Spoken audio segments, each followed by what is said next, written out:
Es varu teikt, ka daudziem cilvēkiem Amerikā politika ir gandrīz izklaide. Tas ir tā kā sports, tā ir vesela industrija, kas notiek Amerikā, un ir grūti nesekot vai neievērot, kas notiek politikā, jo tas ir visur.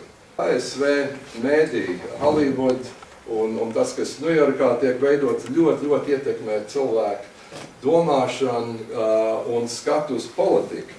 Vēl vairāk tāpēc, kad ASV mēdī, un te es runāju par televīziju, ar raksturošo presi savādāk, bet Amerikā ir 5 galvenie kanāli, kas sniedz ziņas - ABC, CBS, NBC, Fox un CNN.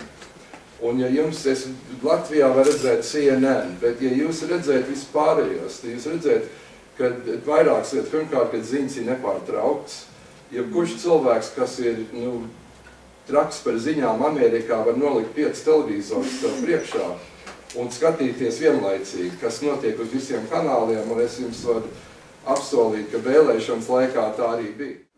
Ja Amerikā vispopulārākās lietas, ko skatīties televīzijā, ir sports vai ziņas par aktieriem, tad politika ir 3. vietā, un ļoti bieži visas 3 šīs lietas pārklājās, jo aktieri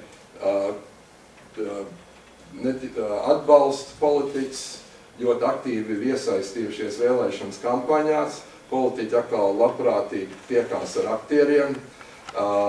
Ir vairāk televīzijas programmas, tāds vakara sarunu programmas, Today Show, David Letterman Show, kur ir 1,5 stundu 10. vakarā, kur ir muzika, kur ir humors.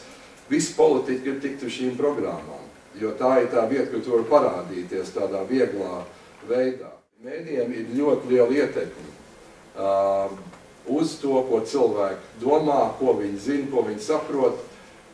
Man nav nekāda statistika, bet es teiktu, ka Amerikā lielākoties cilvēki ietekmējās no televīzijas ziņām.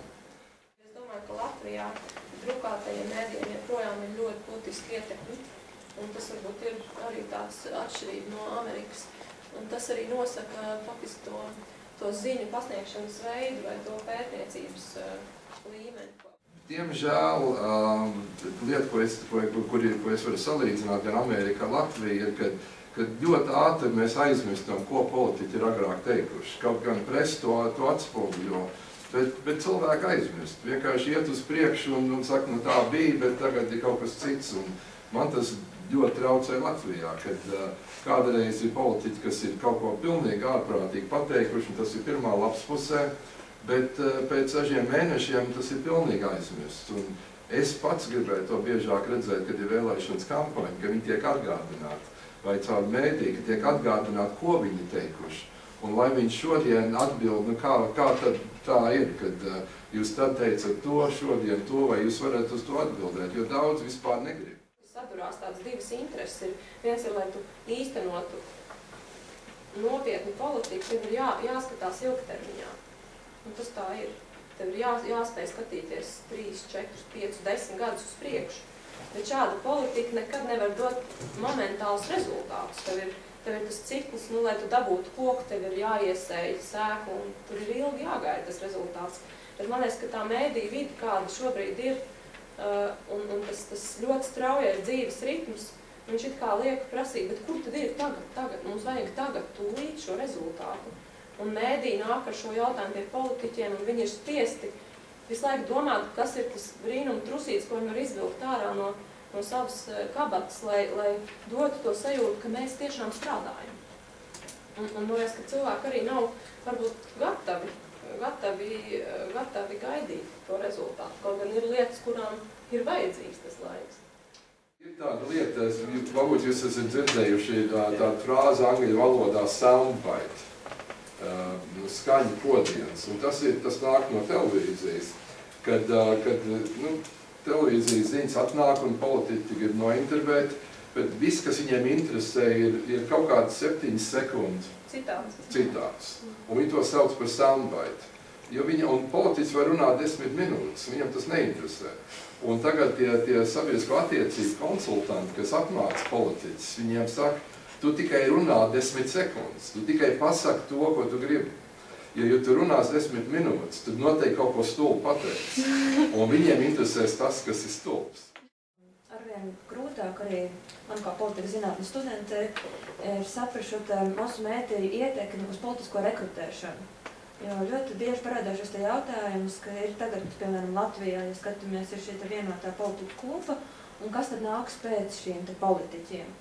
Un tā kā masu mēdīja patiesībā ir salīdzinoši, varbūt Latvijā ne tik ļoti, bet citās valstīs ļoti agresīvi, interesē, vai masu mēdīja nav aizmirsuši to, ka viņi tomēr ir ļoti liela ietekme šajā politiskajā rekrutēšanā, un tieši politikas kā profesijas prestiža veicināšanā vai arī tieši pretēji noniecināšanā.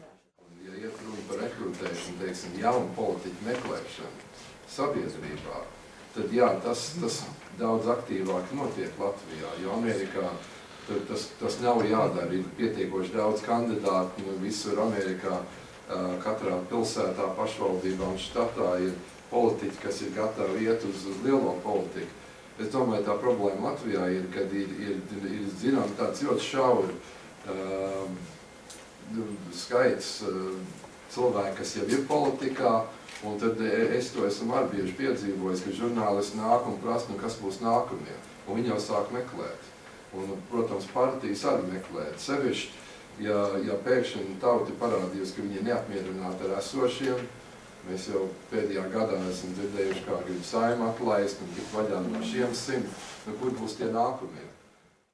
Daļai tas ir mēdīju darbs, ir atrast šos nākamos, bet vai viņus atrod, vai viņus izceļ, vai es nezinu, kā tas process notiek, bet tad ir daudz savādāk nekā tur, tāpēc, ka ir tas šaurais loks, no kā meklēt cilvēks.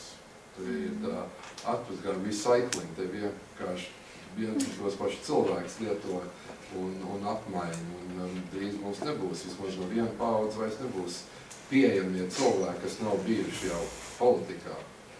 Nerunājot par to, kas nav bijuši korumpēti vai kaut kādā veidā. Mēdījiem nav nekāda pienākuma politika prestižu uzturēšana vai politikas kā profesijas prestiža uzturēšana. Es nedomāju, ka mēdījiem ir šāds pienākums. Es domāju, ka politiķiem ir pienākums rūpēties par savas profesijas prestižu. Un gadījumi, kuri Latvijā tiek tulkoti kā cilvēku noķengāšana vai izvazāšana pa mēdījiem, manuprāt, rodas no tā, ka cilvēki tieši savu karjeru neveido kā mērķtiecīgu politikas karjeru. Runājot par šo rekrutēšanu vai mēdījiem ir iespēja to veicināt, es domāju gan. Pilnīgi noteikti. Man liekas, viens veids, kā to veicināt, ir tas, ka mēdī ir platforma, kurā cilvēki var dažādas viedokļus izteikt, un jaunu viedokļu līderi var pieteikties. Ir liela atšķirība starp Ameriku un Latviju ir radio, jo Amerikā ir tā saucamās talk shows, kur ir tikai radio kanāli, kas tikai raida ziņas un sarunas. Nepārtraukt, un ir republikāņi kanāli, ir demokrāti, ir konservatīvie, liberālie, un tu var klausīties visu dienu, kā debatē par jautājumiem. Un tur ir tādi karstasanīgi cilvēki, kas tur ņemās, un tur ir ļoti kolorīti cilvēki, bet ir tādi, kas tikai klausās uz šīm sarunu programmām. Latvijā tas ir diezgan ierobežots.